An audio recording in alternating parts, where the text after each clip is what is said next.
Ya, selamat siang semuanya. Sebelumnya perkenalkan kami dari kelompok 5 akan mempresentasikan terkait tugas dari manajemen proyek. Untuk topik yang kita ambil yaitu proyek konstruksi pembuatan jembatan. Next. Adapun anggota dari kelompok, kami sendiri, yang pertama ada saya sendiri yaitu Lukmanul Hakim dengan NIM 211011043, kemudian ada rekan-rekan saya. Krisolit Wahyu Kasirunsa dengan NIM 211011042. Surya Saum Ahmad Jati dengan NIM 211011044. Muhammad Faik Salfatah dengan NIM 211011045. Ya, next. Untuk poin pertama yaitu ada WBS. Nah, untuk WBS dari konstruksi pembangunan jembatan sendiri terdapat 6 poin utama, yaitu yang pertama ada persiapan proyek, yang kedua ada desain dan konstruksi fondasi, yang ketiga ada pembangunan tiang dan kolom, yang keempat ada pemasangan balok, yang kelima ada pemasangan dek dan gelagar, yang keenam ada pengujian dan penyelesaian. Adapun untuk poin pertama dan poin kedua, persiapan proyek dan desain dan konstruksi fondasi akan dijelaskan oleh Saudara Surya Saum. Waktu dan tempat saya persilahkan. Terima kasih kepada moderator yang telah mempersilahkan saya untuk mempresentasikan persiapan proyek. Baik, untuk WBS yang pertama yaitu adalah proyek konstruksi jembatan. Yang pertama persiapan proyek, kemudian ada rencana proyek, setelah rencana proyek ada identifikasi kebutuhan dan persyaratan proyek, kemudian untuk menentukan sumber daya manusia dan material, selanjutnya menyusun anggaran biaya, kemudian persiapan lapangan, pembersihan area konstruksi, penentuan jalur akses ke lokasi konstruksi, dan pemasangan alat keselamatan kerja dan peringatan. Oke, next slide.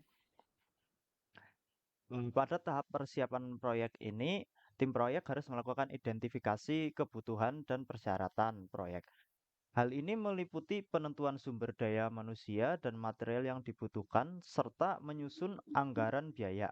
Selain itu, persiapan lapangan juga harus dilakukan dengan membersihkan area konstruksi, menentukan jalur akses ke lokasi konstruksi, dan memasang alat keselamatan kerja dan peringatan. Oke, next slide.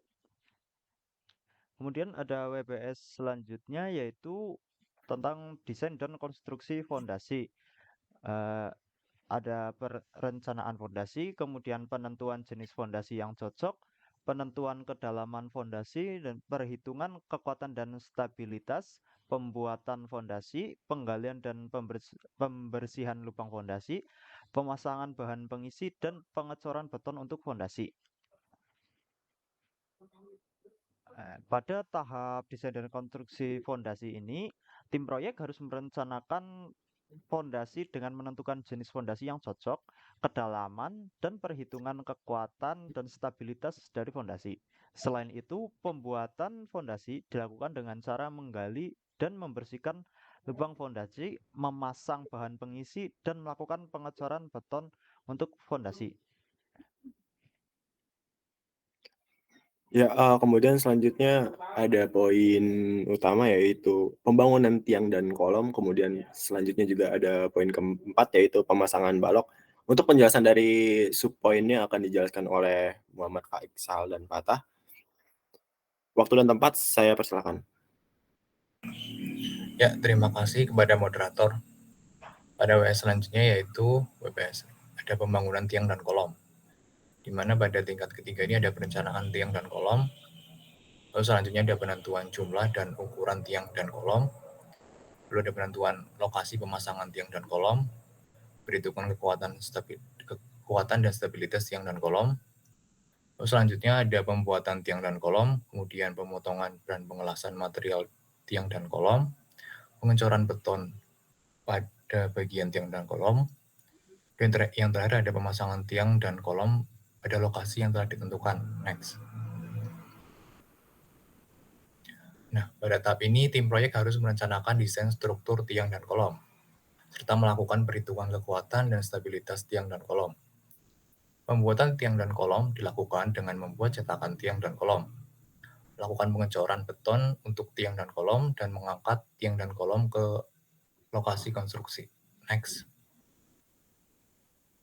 untuk WBS selanjutnya yaitu ada pemasangan balok, di mana pada tingkat ketiga di sini ada perencanaan balok, lalu selanjutnya ada penentuan jenis dan ukuran balok, lalu ada penentuan jumlah balok dan balok yang dibutuhkan, kemudian ada perhitungan kekuatan dan stabilitas balok, lalu pada tingkat tiga selanjutnya lagi yaitu ada pembuatan balok, kemudian ada pemotongan dan pengelasan material balok, pengecoran beton pada bagian balok, dan yang terakhir ada pemasangan balok pada tiang dan kolom yang telah dipasang. Next. Nah, pada tahap ini, tim proyek melakukan pemasangan balok sebagian dari struktur jembatan. Langkah-langkahnya meliputi menentukan desain struktur balok, melakukan perhitungan kekuatan dan stabilitas balok, memotong dan menyesuaikan balok sesuai ukuran yang dibutuhkan, dan melakukan pemasangan balok di atas tiang dan kolom.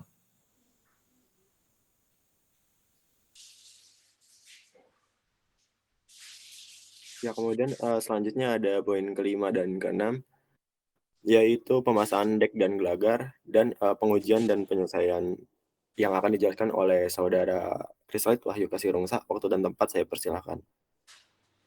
Ya, terima kasih untuk moderator atas kesempatannya. Selanjutnya yaitu ada pemasangan dek dan gelagar. Untuk tingkat 3 yaitu ada perencanaan dek dan gelagar, penentuan jenis dan ukuran dek dan gelagar, penentuan jumlah dek dan gelagar yang dibutuhkan, perhitungan kekuatan dan stabilitas dek dan gelagar, pembuatan dek dan gelagar, pemotongan dan pengelasan material dek dan gelagar, pengecoran beton pada bagian dek dan gelagar, kemudian pemasangan balok pada tiang dan kolom pemasangan dek dan gelagar pada balok yang telah dipasang. Kemudian untuk pada tahap ini yaitu konstruksi jembatan mencakup proses perencanaan dan pemasangan dek dan gelagar untuk membangun jembatan yang kokoh dan kuat. Proses ini termasuk penentuan jenis ukuran, jumlah kekuatan dan stabilitas dek dan gelagar, pemotongan dan pengelasan material, pengecoran beton dan pemasangan dek dan gelagar, serta pada balok yang telah dipasang. Selanjutnya yaitu ada pengujian dan penyelesaian. Ada pengujian struktur jembatan, uji beban struktur jembatan, pemeriksaan visual struktur jembatan, penyelesaian proyek, pembersihan area konstruksi, pengecekan kualitas dan kelayakan jembatan, serta penyerahan proyek kepada pihak yang berwenang. Kemudian untuk pada tahap ini, tim proyek harus melakukan identifikasi kebutuhan dan persyaratan proyek. Hal ini meliputi penentuan sumber daya manusia dan material yang dibutuhkan serta menyusun anggaran biaya.